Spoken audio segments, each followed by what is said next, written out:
bago na pag-iiwanan ang tunay na lakas na nagbibigay proteksyon sa komunidad, mga luntian sa baybayin na unti-unti nang nawawala, nauubos dahil sa kawalan ng tamang pangangalaga.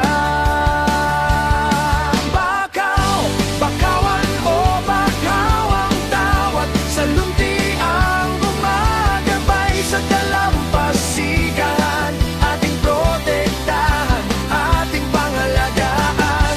Bakawan o bakaw, sama-sama tayo sa paglago at papayabong.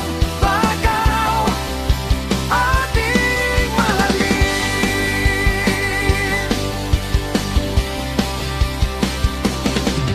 Gubat na may tuturing sa dalampasigan, siya